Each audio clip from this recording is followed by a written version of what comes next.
starts getting minimized in the client's mind. Sometimes there is a genuine situation where the product or solution completely comes in the way. If it's really a genuine and impediment, what he or she meant, 50% of the time the customer says, okay, I get it, maybe it's not the way I'm thinking. The other 50% comes to the table, the genuinity of what he believes or she believes is coming either way.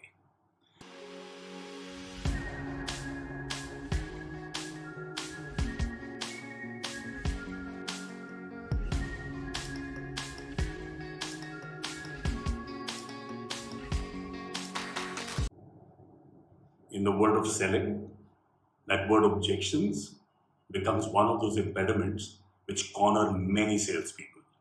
My name is Pramod Parker. I'm here to share with you what you could make best do when you face an objection and manage your customer to move ahead in making a good decision. So the great news is, we all know, when objections come up, most often it's only because your customer is interested in buying. So that's a fantastic situation to be in. The challenge, however, is to not engage when you start moving from the objection to a conflict situation. Nobody won an argument with a customer. So rule number one, never argue when there is an objection.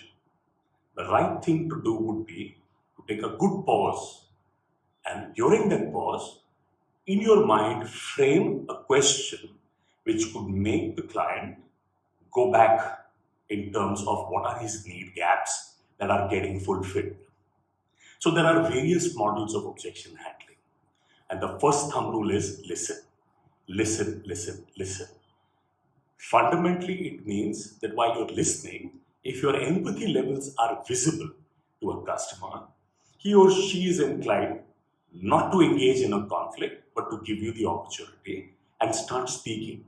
Once you listen effectively, you are able to actually get to know two things. Is the objection genuine?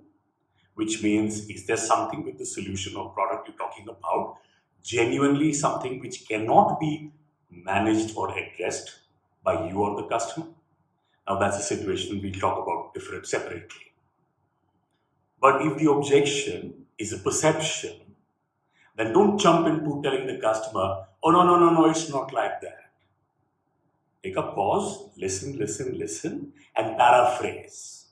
If you paraphrase, the customer gets a chance to actually review in his or her mind what he or she is thinking and therefore saying. Now, if you get the customer to listen, paraphrasing what he or she meant, 50% of the time the customer says, okay, I get it, maybe it's not the way I'm thinking. The other 50% comes to the table, the genuinity of what he believes or she believes is coming either way. Now, once you've assessed that, you've brought to the table. So once you've listened well, you've paraphrased, and then you ask a very good question. That would be the third thing to do. The question would be, what else would you like to accomplish? So you are actually trying to make the customer rethink, okay, that's one aspect. What else are the things that I feel I need to ensure get addressed? Which means you isolate. You isolate that one objection and you make the customer talk about many other things which is going on in his or her life. When you do that, you'll often find that you on a scale have now started weighing heavier with the positives that can be leveraged by the client. And the objection starts getting minimized in the client's mind. Sometimes there is a genuine situation where the product or solution completely comes in the way.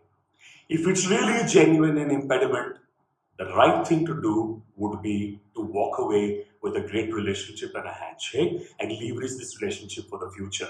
However, if you've been able to move away and isolate and minimize the value of that little impediment, which is a perceptive objection, you'll now have the opportunity to start fabbing or sapping again. And that's what great salespeople do. So let me sum it up for you. Do not engage in conflict. Speak less, listen more. Paraphrase, highlight, ask a great question on what else can be done and what else needs to be addressed, and you get a chance to wrap it up.